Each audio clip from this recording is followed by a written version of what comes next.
What's up, tribe? How you guys doing? Go ahead and hit that subscribe button. I hope you like this video. This is going to be your review for Legendary season 2. What episode are we on?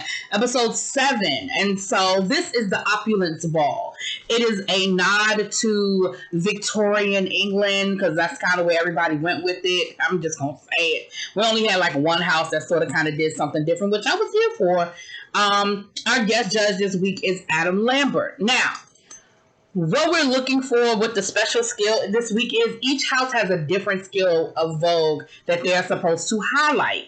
And the house, the superior house from the week before gets to pick what skill that is. And that was the house of Mugler. So the house of Mugler gave the first team that went was the house of Balenciaga. Honey is back, and we found out what happened with Honey. Honey's sister died, and it was very sudden. It didn't seem like it was expected, and so Honey absolutely took some time for that, and that is where Honey has been. But Honey is back this week, Honey, and the skill that they're doing is catwalk. Now they sort of took a different take on it. Miss Honey was talking over the track. She was trying to take Deshawn's job, and she was hitting with the catty cat cat cat and the catty cat cat cat. And Mother Shannon, they came out in this very Victorian outfit. Shannon, of course, was the queen, and Honey was coming in as the Joker to overthrow the queen. It was a clear story. It was cute. I was here for it. I love the costuming. Mother Shannon had this whole big hoop booty thing, and a couple of the kids came from up under the skirt, Honey, and it was cute. I liked it. I was here for it. No, that wasn't her. Anyway, it was here for it. I liked it. And even at the end, Honey, Shannon ripped that wig off and had her bald head out there on stage, and I don't feel like enough credit was given to Shannon for doing that. I feel like that was very, first of all, I was giving it all to her performance, but I also think that was very daring, but that's not the word I'm looking for. That was very, what's the word I'm looking for? Anyway, it was a big deal to me, and I felt like the judges didn't make a big enough deal about the fact that she ripped her wig off on stage, Honey, and was sitting out there in that bald head, with that bald head. I just thought that was, I don't know, it was a lot for me there. Overall, they got a score of 40 out of 50. Did I say Adam Lambert is the guest judge? Okay, I think I said that. Overall, it was a score of 40 out of 50. And then we had the House of Tichy. Now, the House of Tichy, their element was, well, I can't read my own hand right. Spin and dip. Lord have mercy. Spin and dip.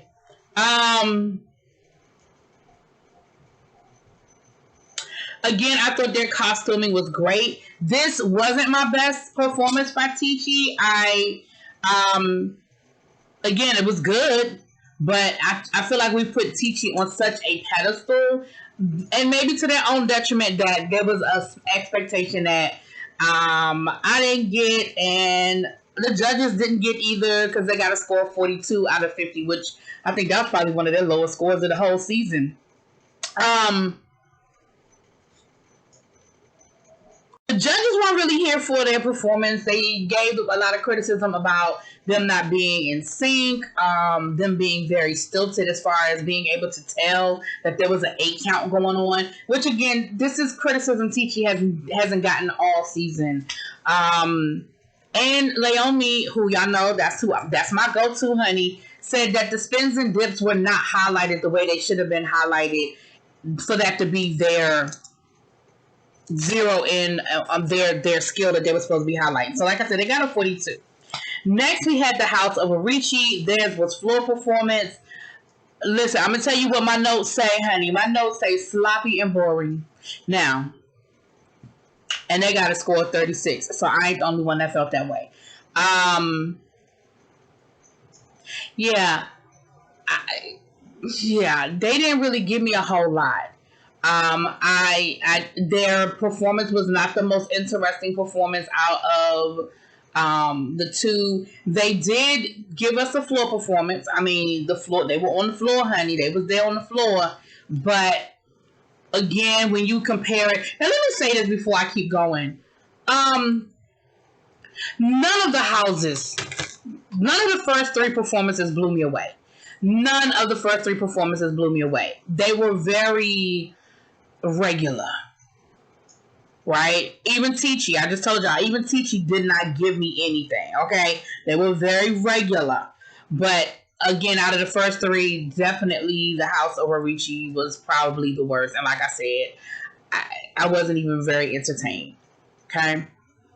And the judges said the same thing. I mean, Megan was complaining about the fact that they weren't acting like they had to win, $100,000. Like a lot of the judges felt the same way, and I was feeling like well, maybe the theme threw them off. Maybe they didn't have a good reference point. Like I don't know. Then we have the House of Garcon. Their skill was duck walk. Bitch. They threw all that out the water. When I say they showed up and showed the fuck out, okay, first of all, they had a different take on the whole Victorian era mindset.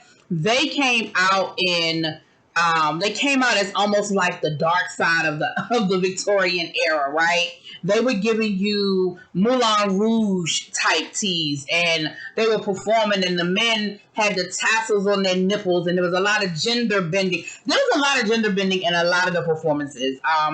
Was a lot of gender bending, and I was here for it. It was giving you something different. People who were very feminine were now very masculine, and people who were very masculine were now very feminine, and I was here for it. Listen, even Tonka Shone, and y'all know that I have loved Tonka, but I have not always felt like they have done right by Tonka. Listen, I don't know about y'all. Y'all tell me, didn't Tonka look like Latrice Royale out there on that stage with the way his makeup was done, and the way his makeup was done was very Latrice Royale for me, okay? I was here for it, and that duck walk, the way they did their duck walk, bitch, was everything. They did some twists and turns and some takes and some interpretations, and they had a different way of bringing that duck walk out, and I was here for all of it.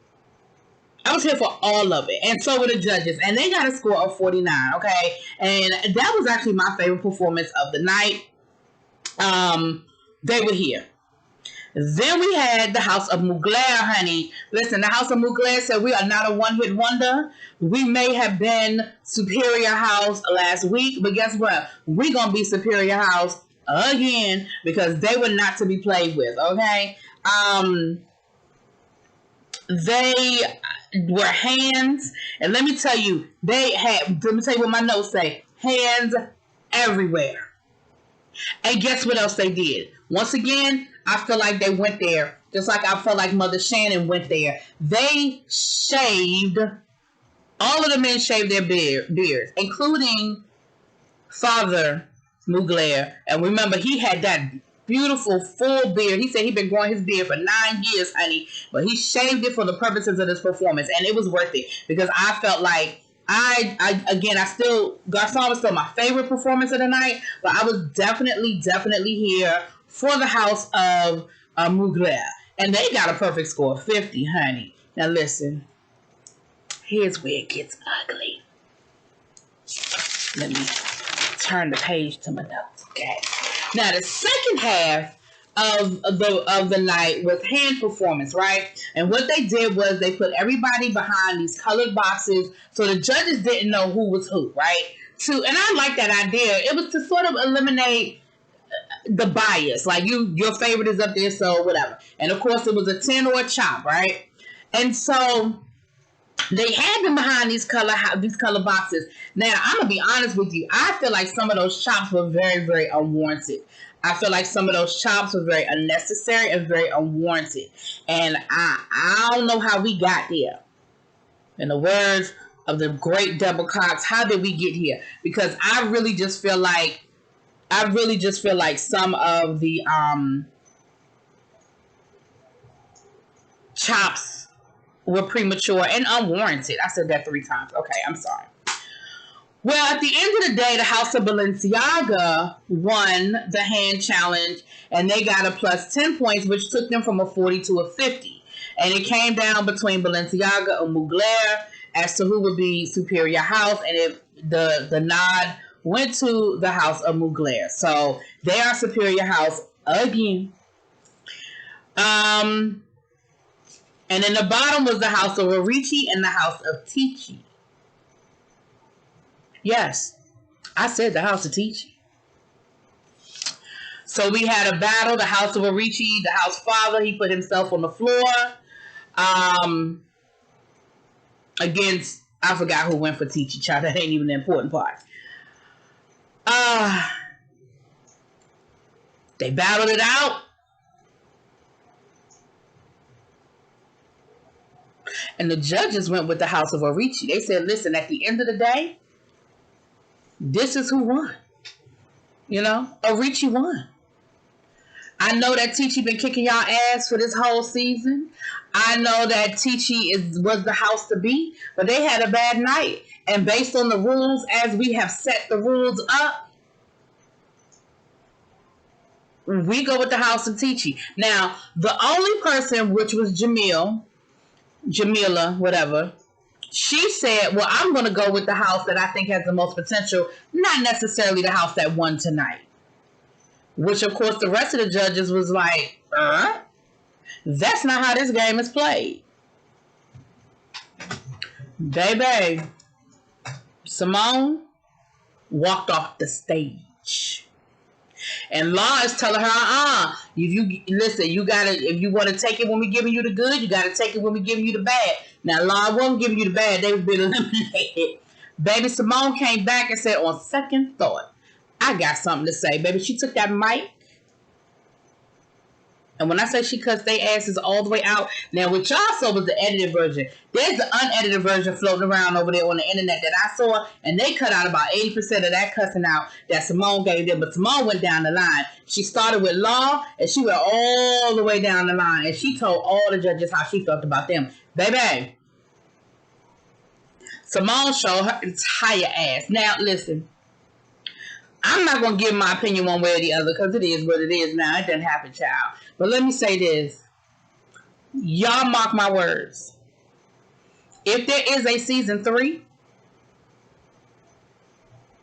there's going to be some sort of save factored in to the judging. We've seen it happen on other competition shows where people feel like the things were done that weren't fair. We saw it happen on Project Runway. Remember how they put that Tim Gunn save in? We saw it happen on American Idol where all of a sudden they could do one save. It's going to happen. If there's a season 3, it's going to happen. Because at the end of the day, Ticci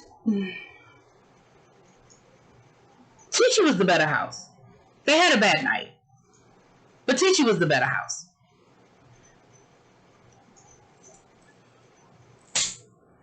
But that's it. That's what it was, honey. That's what it is. And Ticci is gone. Ticci is out of the competition.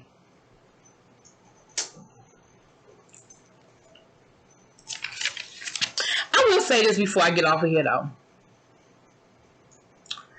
I do like the fact that it seems like the teams are very supportive this year. Last year, I felt like there was a lot of cattiness. When other teams were performing and they were backstage, I felt like there was a lot of cattiness. But this year, I feel like there's a fairness with the teams as they're talking about the performances, and they're like, listen, they did that, or that was a great job. I feel like when they have something negative to say, usually it's fair. Usually the criticism is fair. So I'm going to say that. With that being said, I'm going to get on out of here. I still owe y'all another legendary. I'm going to try to get it to y'all tonight. I'll talk to y'all later. Peace.